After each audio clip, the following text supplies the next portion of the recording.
दोस्तों, मैं स्मार्ट भैया में आपका हार्दिक स्वागत करता हूं और आज हम आपको क्लास 10th के फिजिक्स में प्रतिरोधों का समांतर क्रम संयोजन बताने वाले हैं। इससे पहली वीडियो में हम आपको प्रतिरोधों का श्रेणी क्रम बता चुके हैं। अगर आपने अभी तक वो वीडियो नहीं देखी तो हमारी प्लेलिस्ट में जाकर आप वो वीडियो देख सकते हैं। और ये जितने भी टॉपिक मैं करवा रहा हूँ ये एग्ज़ाम की दृष्टि से बहुत ज़्यादा इम्पोर्टेंट है और ये कई बार एग्ज़ाम में पूछे गए हैं। तो अब चलते हैं समांतर क्रम जानते हैं, प्रतिरोधों का समांतर क्रम क्या होता है।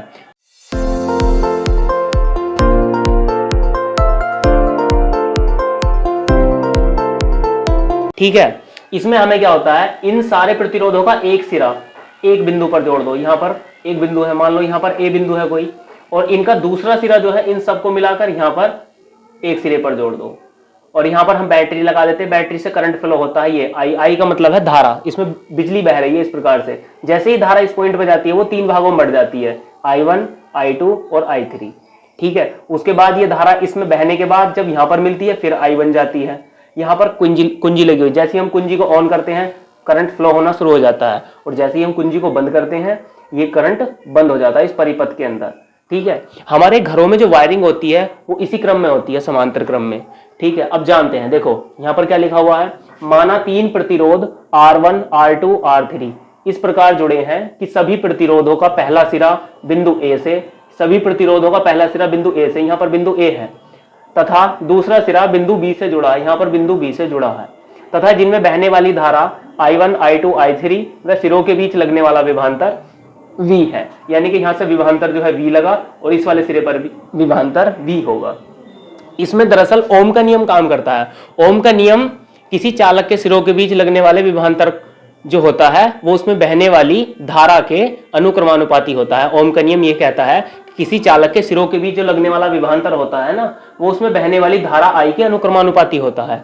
तो इसमें ओम का नियम लगता है। तो हमने जो है ओम के नियम को वो धारा में कन्वर्ट कर दिया, क्योंकि V बराबर IR इसका फॉर्मूला होता है। तो हमने जो है, क्योंकि इसमें धारा अलग अलग बह रही है, तो हमने जो है यहाँ पर धारा को ही ले लिया है कि पहले वाले प्रतिरोध में जो है वो I1 धारा बह रही है, तो I बराबर हो जाएगा V बटे R1, क्योंकि V तो सबके लिए सेम है।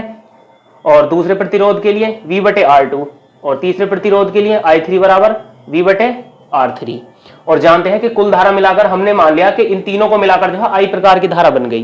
तो यहाँ पर I बराबर तो V बटे R लिख देंगे और इसका मान हम वहां से उठाकर रख देंगे।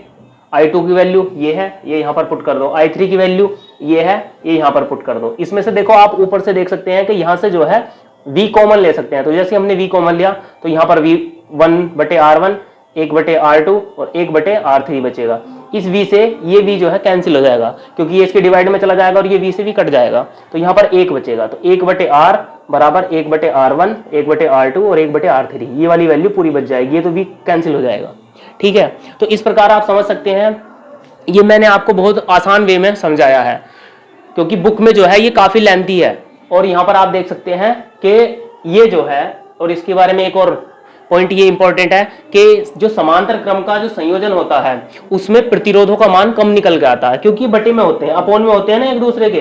तो ये बिल्कुल इनकी वैल्यू थोड़ी कम निकल के आती है। श्रेणी क्रम में प्रतिरोध का मान अधिक निकल के आएगा। ठीक है, तो आप इसका स्क्रीनशॉट भी ले सकते हैं।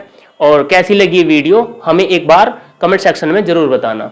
ठीक है दोस्तों, मिलते रहेंगे ऐसे ही नई वीडियो के साथ। Thank you.